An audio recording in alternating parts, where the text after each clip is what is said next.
Hey guys, so welcome back to my channel and today's topic is the nature of matter of chemistry. So let's begin.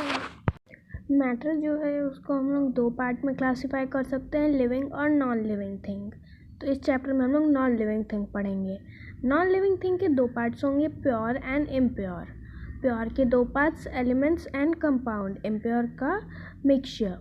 Elements के चार parts, metal, non metal, metalloid और inert gas. Mixture के दो part, homogeneous and heterogeneous. तो पहले pure substance क्या होता है। तो प्योर सब्सटेंस एक कांस्टेंट कंपोजिशन होता है, उसके कंपोजिशन में कोई भी चेंज नहीं होता है, वो हमेशा होमोजीनियस होता है और वो एलिमेंट्स और कंपाउंड्स में डिवाइडेड है। मिक्सचर में वेरिएबल कंपोजिशन होता है, यानी कि वो चेंज हो सकता है उसका कंपोजिशन, और वो होमोजीनियस होता है और हेट्रोजीनियस होता है। प्योर सब्सटेंस के दो पार्ट होते हैं। तो पहले हम लोग एलिमेंट्स पढ़ेंगे।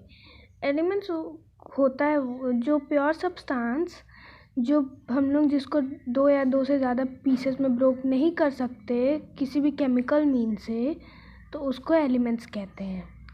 तो देयर वहाँ 118 डिफरेंट एलिमेंट्स हैं अभी तक जो डिस्कवर किए गए हैं। कुछ एलिमेंट्स इनमें से साइंटिस्ट ने बनाए हैं, कुछ एलिमेंट्स नेचुरली आए हैं। तो जो एलिमेंट्स नेचुरली आए हैं उनको नेचुरल एलिमेंट कहते हैं, और जो एलिमेंट्स हार्मफुल रेडिएशन देते हैं उनको रेडियो एक्टिव एलिमेंट्स कहते हैं। अब एलिमेंट्स के चार पार्ट्स होते हैं, मेटल, नॉन मेटल, मेटलॉइड और इनर्ट गैस। Memory focus.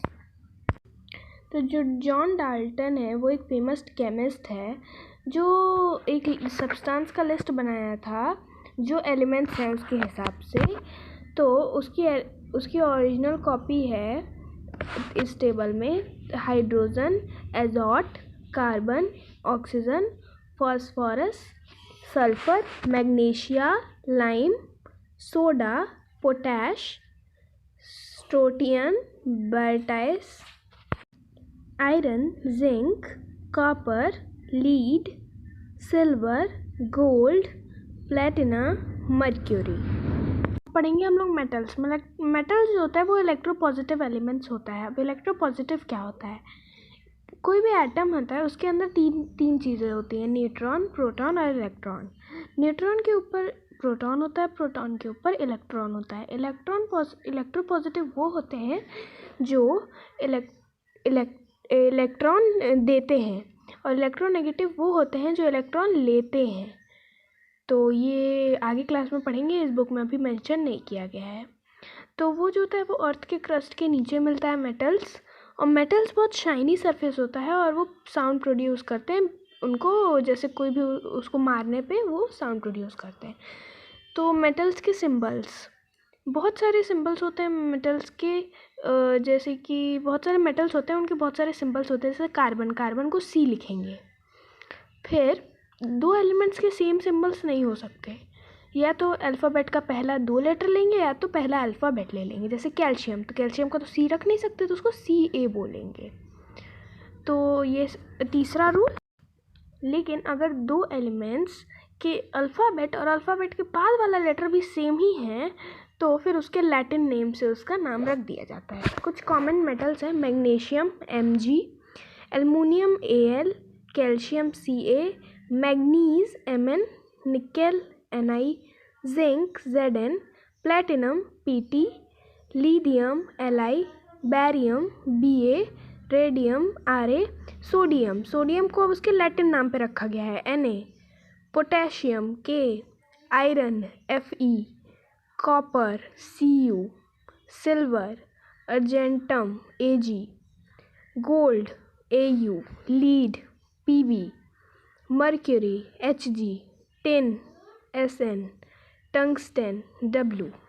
अब नॉन मेटल्स इलेक्ट्रोनेगेटिव होते हैं, यानी कि ये इलेक्ट्रॉन्स लेते हैं। नॉन मेटल जो होते हैं वो बहुत शाइनी नहीं होते हैं और वो मारने पे भी साउंड प्रोड्यूस नहीं करते हैं।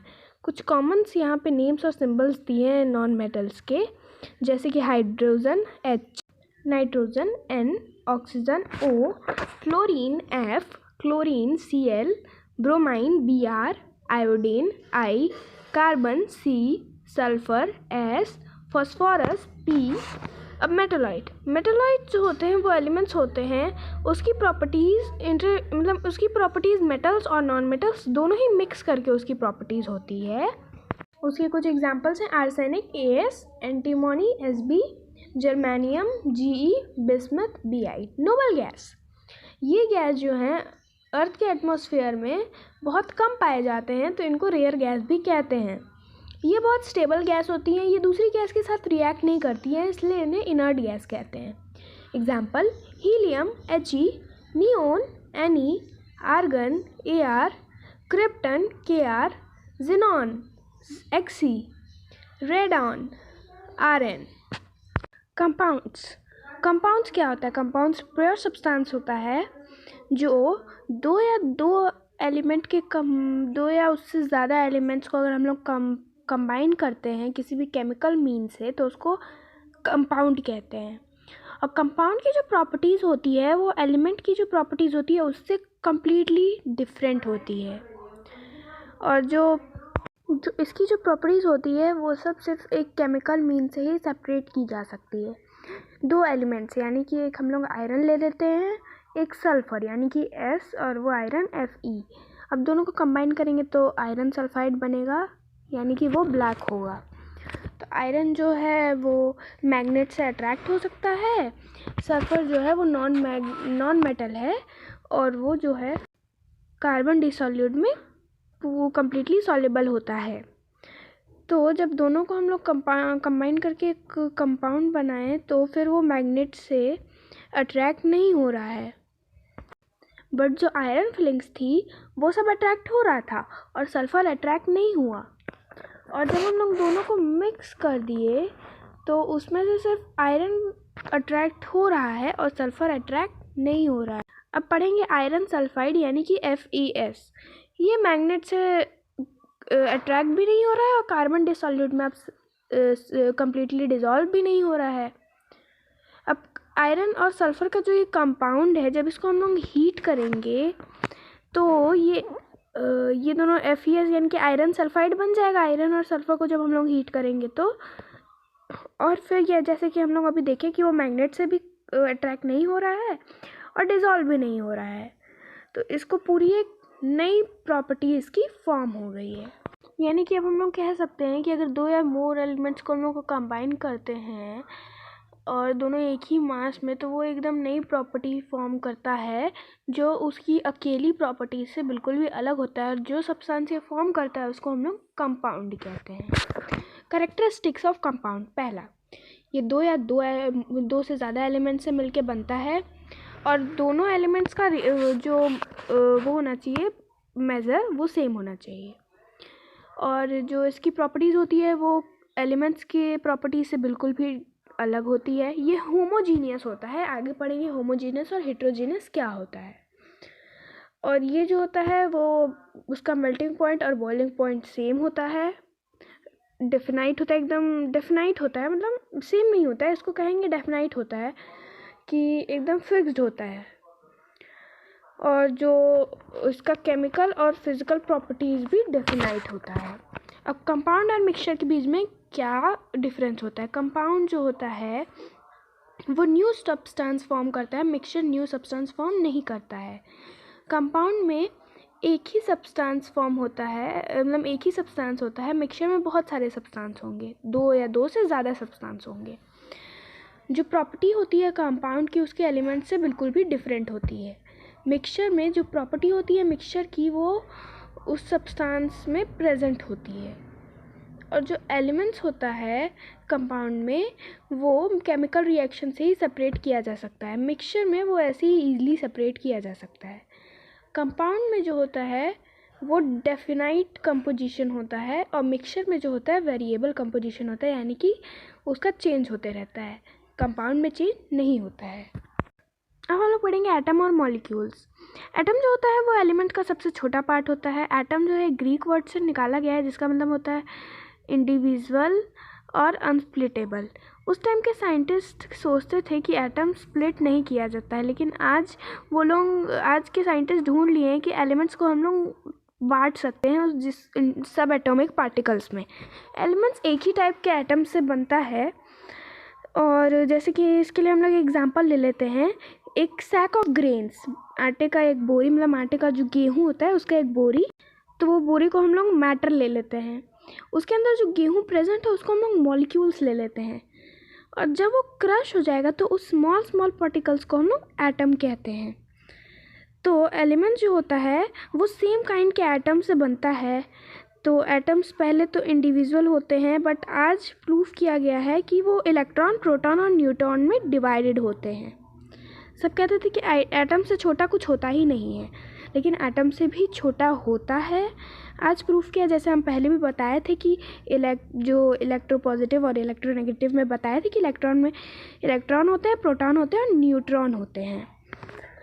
अब मॉलिक्यूल्स एक या दो से ज़्यादा एटम्स ज्वाइन करने पे केमिकली जब उसको ज्वाइन करते हैं तो मॉलिक्यूल्स बनते हैं। तो जो मॉलिक्यूल्स होते हैं वो एक साथ जोड़ के केमिकल बॉन्ड्स बनाते हैं, जैसे कि पानी का मॉलिक्यूल्स, दो एटम्स को ज्वाइन किया,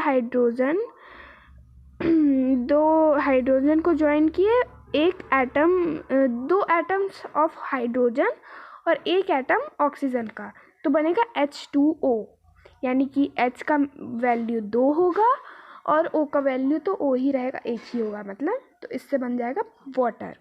ऊपर इसका, यहाँ पे इसका एक डायग्राम दिया है। अब देखेंगे जो मॉलिक्यूल्स दो पार्ट्स में डिवाइडेड होते हैं, मॉलिक्यूल्स जो सेम काइंड के एटम से बनते हैं और मॉलिक्यूल्स जो डिफरेंट काइंड के एटम से बनते हैं। जो सेम काइंड के एटम से बनते हैं जैसे कि नाइट्रोजन, ऑक्सीजन, क्लोरीन और भी होते हैं। जो ढेर अलग अलग एटम्स को ज्वाइन करके बनते हैं, जैसे कि हाइड्रोजन और क्लोराइड, वाटर H2O, हाइड्रोजन और ऑक्सीजन, कार्बन डाइऑक्साइड, कार्बन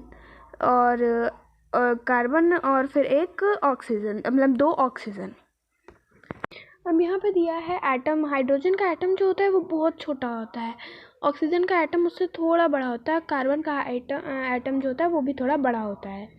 अब वाटर का जब हम लोग को मॉलिक्यूल बनाना होता है तो हम लोग 2 हाइड्रोजन लेंगे और 1 ऑक्सीजन लेंगे। फिर जब अब हम लोग को बनाना होता है कार्बन डाइऑक्साइड का, तो 1 कार्बन और 2 ऑक्सीजन, तब बनेगा CO2। तो जो अलग अलग एटम से बनाते हैं मॉलिक्यूल्स बनते हैं वो होते हैं, वो कंपाउंड्स के मॉलिक्यूल्स होते हैं। जो सेम से बनते हैं जैसे नाइट्रोजन, ऑक्सीजन, क्लोरीन, ये सब जो होते हैं ये एक ही टाइप के एटम से बनते हैं। तो ये सब जो मॉलिक्यूल्स बनते हैं ये होते हैं एलिमेंट्स के मॉलिक्यूल्स। तो अभी पढ़े हम लोग 2 टाइप के होते हैं, सेम एटम से जो बनते हैं, और दूसरा होता है जो डिफरेंट एटम से मिलके मॉलिक्यूल्स बनते हैं। अब पढ़ेंगे हम लोग दूसरा क्लासिफिकेशन ऑफ मॉलिक्यूल्स जो होता है वो बनता है एटम्स के बेसिस पे, जैसे कि मोनोएटॉमिक। तो ये जो होते हैं मॉलिक्यूल्स, इसमें वो एटॉमिक स्टेट में होते हैं, जैसे इसमें कोई भी एटम्स ऐड नहीं किए जाते हैं, इसमें मोनोएटॉमिक ये खुद ही होते हैं। इसको इनर्ट गैस भी कहते हैं। इनर्ट गैसेस ये होते हैं नियोन, आर्गन, क्रिप्टन। डायोएटॉमिक, इन मॉलिक्यूल्स में 2 एटम्स को ऐड करके बनाते हैं, हाइड्रोजन, क्लोरीन, ऑक्सीजन, जैसे मोस्टली गैसेस होते हैं ये सब। ट्राइएटॉमिक, जिसमें इस मॉलिक्यूल्स में 3 एटम्स को ऐड करके बनाए जाते हैं, सेम टाइप के एटम्स को, डिफरेंट एटम्स को नहीं, सेम एटम्स को ऐड करते हैं तो बनता है जैसे कि ओजोन, O3, यानी कि ओजोन 3 ऑक्सीजन को ऐड करके ओजोन। तो ऐसे ही ट्राइएटॉमिक के साथ टेट्राएटॉमिक भी होते हैं। इस मॉलिक्यूल्स में 4 एटम्स होते हैं। ऐसे ही ऑक्टोएटॉमिक भी होते हैं। इस मॉलिक्यूल्स में 8 एटम्स होते हैं, 8 एटम्स। अब हम लोग पढ़ेंगे सिंबल्स और फॉर्मल्स। सिंबल जो होते हैं वो शॉर्ट फॉर्म होते हैं किसी भी एलिमेंट का नाम लिखने के लिए, तो उसको सिंबल्स कहते हैं। फॉर्मूला, 2 या 2 से ज़्यादा एलिमेंट जब कंबाइन करके एक कंपाउंड बनाते हैं तो उस कंपाउंड को रिप्रेजेंट करने के लिए हम लोग एक फार्मूला लिखते हैं, उसको फार्मूला कहते हैं। तो फार्मूला हम लोग को क्या क्या इन्फॉर्मेशन देता है? पहला, वो हम लोग को बताता है कि कौन से टाइप का एलिमेंट उस कंपाउंड में प्रेजेंट है। दूसरा ये हम लोग को नंबर ऑफ़ एटम्स भी बताता है, number of atoms of each element compound में कितना है ये सब बताता है। और तीसरा वो मास बताता है एक मॉलिक्यूल का उस कंपाउंड में कितना है। सिंबलिक रिप्रेजेंटेशन जो होता है एक मॉलिक्यूल का वो नंबर ऑफ़ एटम्स पे डिपेंड करता है और उसी को हम लोग फार्मूला कहते हैं किसी भी कंपाउंड का। जैसे कि हम लोग को पता है ऑक्सीजन का सिंबल O होता है, तो फार्मूला लिखेंगे हम लोग O equals to 1 atom of oxygen, एक एटम होता है इसमें ऑक्सीजन का, 2O 2 atom of oxygen, O2 यानी कि 1 molecule of oxygen, 3O2 3 molecules of oxygen. अब यहाँ 3 मॉलिक्यूल्स कैसे हुआ, तो पहले 1 मॉलिक्यूल हो गया O2 यानी कि 1 मॉलिक्यूल, फिर एक और मॉलिक्यूल हो गया 3 वहाँ लिखा है, तो अब 3 और 2 लिखा है वहाँ पे 3, तो यानी कि एक तो हो गया यहाँ जो O2 लिखा है वो एक मॉलिक्यूल हो गया, 2 एटम्स यानी कि एक मॉलिक्यूल। अब और 2 ठो और होगा, 3 में 2 होगा, 2 + 1 होगा ना, तो 2 हो गया एक और 3 को हम लोग एक मॉलिक्यूल और लेते हैं तो ऑक्सीजन O3 यानी कि O3 यानी कि 3 एटम होता है ओजोन का, 3 एटम मतलब 3 एटम होता है ऑक्सीजन का, तो 3 एटम ऑक्सीजन का ओजोन होता है। अब और भी मॉलिक्यूल्स होते हैं। अब मॉलिक्यूल्स जो होते हैं जिसमें सेम काइंड के एटम्स जो हम लोग पढ़े थे उसको होमो एटॉमिक मॉलिक्यूल्स कहते हैं, जिसमें सेम टाइप के एटम्स होते हैं। Nitrogen, oxygen, chlorine, hydrogen, fluorine, bromine होता है वो लिक्विड होता है, आयोडीन सॉलिड होगा, फॉस्फोरस जैसे कि बताए थे फॉस्फोरस जो हो ये होगा टेट्रा एटॉमिक, और ये होगा सल्फ़र जिसमें ऑक्टा एटॉमिक भी होता है। ये सब होमो एटॉमिक में ही आ जाते हैं। अब हेट्रो एटॉमिक जिसमें अलग अलग एटम्स कंबाइन करके मॉलिक्यूल्स बनाए जाते हैं उसको हेट्रो एटॉमिक कहते हैं। जैसे water, carbon dioxide, calcium oxide, zinc chloride, nitrogen dioxide, ये सब।